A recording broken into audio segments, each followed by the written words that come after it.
আমরা তো ধরেন শিল্পী, তো শিল্পটা আসলে হারিয়ে যাবে। ঠিক ঠিক। তো ওটাকে চর্চা করার জন্য নিজেকেও একটু টাইম দিতে হয়, একটা ক্যারেক্টার থেকে আরেকটা ক্যারেক্টারে ঢোকা।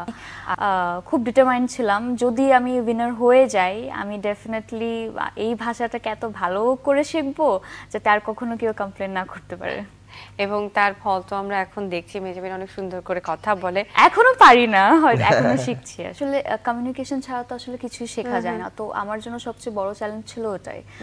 আমাকে একটা টিচার শিখাচ্ছে, আমার হয়তো আমি যখন বিদেশে ছিলাম তখন আমার সাথে বা আমাদের টিচার আমাদের সাথে ইংলিশে কমিউনিকেট করতো, বাট আমরা যেহেতু এখন বাংলাদেশে, আমাদের বাংলা ভাষাটাই হচ্ছে মেন, আর আমরা কমিউনিকেশনটা করি ওই ভাষাতে।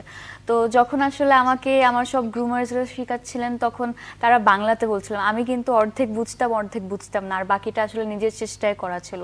তো ওই জিনিসটা টাফ ছিল, এন্ড আমি খুব ডিটারমাইন্ড ছিলাম, যদি আমি উইনার হয়ে যাই আমি ডেফিনেটলি এই ভাষাটাকে এত ভালো করে শিখবো যাতে আর কখনো কেউ কমপ্লেন না করতে পারে।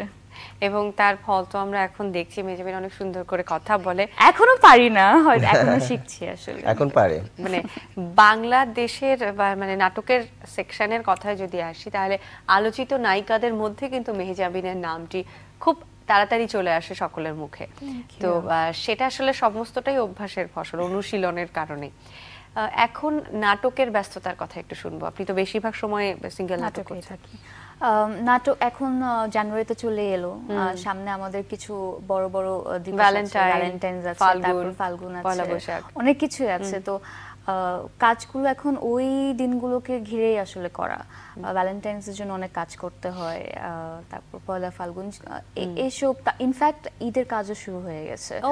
তো সবকিছু মিলিয়ে নাটকের দিকগুলো আসলে এইসব নিয়ে। আচ্ছা, অনেক রকম চরিত্রে তো আপনি অভিনয় করছেন, তো যেহেতু শিডিউলও অনেক বেশি, এখন চ্যানেল অনেক বেশি, কাজের ব্যস্ততা বেশি, এই নিজের গ্রুমিং এর জায়গাটা কখন হয়, মানে নিজের প্র্যাকটিস? না, ডেফিনেটলি চ্যানেল অনেক বেশি, কাজ অনেক বেশি, বাট আমি আসলে অত বেশি কাজ করি না।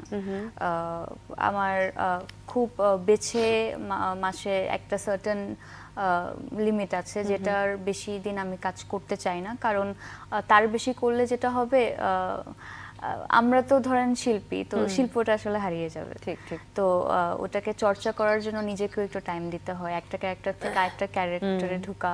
আর যেহেতু সিঙ্গেল নাটক করা হয় বেশি, তার মানে হচ্ছে দুদিনের জন্য আমি একটা ক্যারেক্টার করি, তারপরের দুদিন কিন্তু আমার অন্যরকম থাকতে হয়, অন্যরকম গেট আপ থাকবে, অন্যরকম কথা বলার ভঙ্গি থাকবে। তো ওই জিনিসগুলো আসলে অনেক বেশি চ্যালেঞ্জিং। তো হয়তোবা অনেক চ্যানেল আছে, অনেক কাজ হচ্ছে, বাট আমার কাজের জায়গা থেকে আমি অনেক বেছে আর কম কাজ করছি।